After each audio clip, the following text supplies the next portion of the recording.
In a faraway small settlement known as Shadow Valley, life was perpetually gray. The houses were built from somber, dark stone, and the village was perpetually enclosed by perpetually misty and dull, bare cliffs. The people who lived there often felt tired and a little disheartened by the grim landscape. Yet, in this village lived a little girl named Lila, whose eyes were as clear blue as the sky, and whose heart glowed like a warm sun. Lila loved to dream, and, most of all, she loved to draw.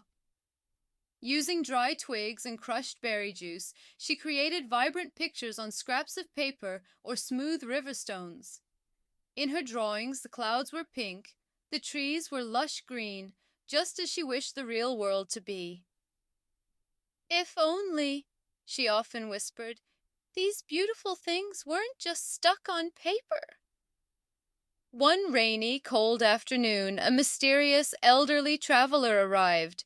He wore a patched long coat and carried a wooden box on his back.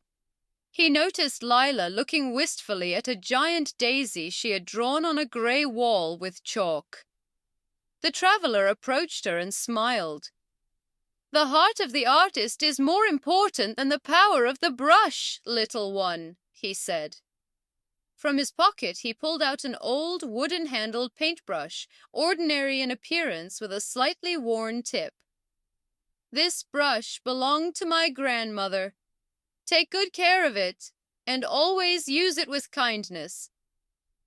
He handed the brush to Lila, then silently disappeared back into the mists. Lila was puzzled. The brush was neither shiny nor new. She went home, and finding only a faded blue pigment in her paint box, she dipped the brush and painted a simple blue bird on the wooden sill of her kitchen window. As she stepped back, the painted blue bird, with a bright chirp, suddenly flew up, flapped its wings, and soared out the window. Lila's heart pounded as she understood the magic of the brush. Everything she painted with it came to life. Lila could have immediately drawn herself shiny dresses, delicious cakes, or gold coins, but she remembered the traveler's words, "Always use it with kindness." She first thought of old Martha, her neighbor, who struggled to find dry firewood. Lila touched a damp log outside with the brush, and instantly it transformed into a stack of dry red pine logs, releasing a sweet, sharp scent. "Oh my, these logs dried so quickly," Martha exclaimed with joy. The village well was nearly dry too. Lila took the magic brush and painted a sparkling silvery stream gushing between the stones near the well.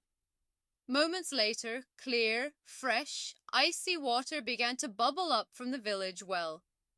Lila then touched every part of the village. She painted the doors of the gray houses with lively orange and blue.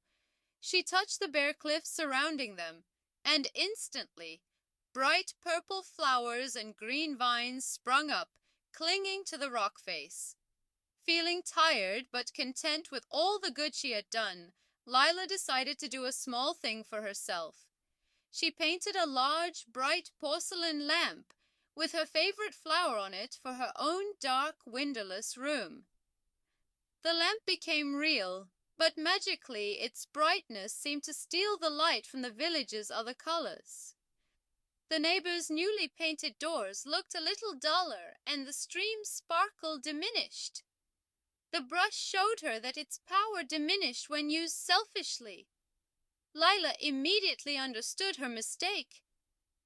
"The brush is teaching me how to use it," she realized. She touched the lamp again with the brush, and it slowly disappeared, like a balloon floating up to the sky. The colors and light instantly returned to the village, even brighter than before. Lila smiled. It didn't matter if her room was dark. What mattered was the village's joy. Lila then made her final and grandest painting. In the muddy center of the village, she drew a huge, ancient apple tree with branches drooping low, perfect for sitting under and sharing fruit. The tree instantly became real. For the first time, the villagers gathered together in the middle of their newly colorful town, laughing and tasting the sweet apples. The village was no longer known as Shadow Valley, but as Bright Joy Village. Lila put her magic paintbrush away in its wooden box. She didn't need to use it every day. The greatest magic had already happened through the kindness that radiated from Lila's heart and her desire to use the power for the happiness of others. The brush had only been a tool. The real magic was always within her. Lying in her windowless room, Lila could hear the happy laughter, the blue birds chirp, and the rustling of leaves outside. She smiled, closed her eyes, and drifted off to sleep.